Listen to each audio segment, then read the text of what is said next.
Doctor मुझम्मिल आणि doctor उमरकडून जानेवारीमध्ये लाल किल्ल्याची रेखी 26 जानेवारीला लाल किल्ल्याला लक्ष्य करण्याचा त्यांचा विचार होता। मुझम्मिलच्या चौकशी दरम्यान मोठा खुलासा।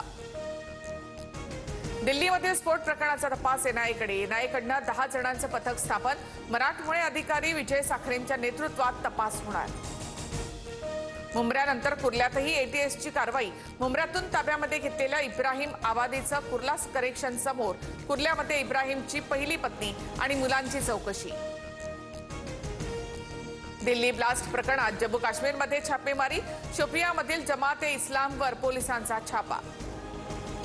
राष्ट्रवादी आमदार पात्रता प्रकरणी 21 जानेवारीला पुढील सुनावणी। सुप्रीम कोर्टामध्ये सकाळी 11:30 वाजता सुनावणी होणार। नरभक्षक बिबट्या दिसताच गोळ्या घाला। वनमंत्री गणेश नाईकांचे कठोर निर्देश। आंदोलन करणाऱ्या ग्रामस्थांवर कारवाई करणार नाही। वनतारामध्ये 20 बिबटे पाठवणार, नाईकांची माहिती।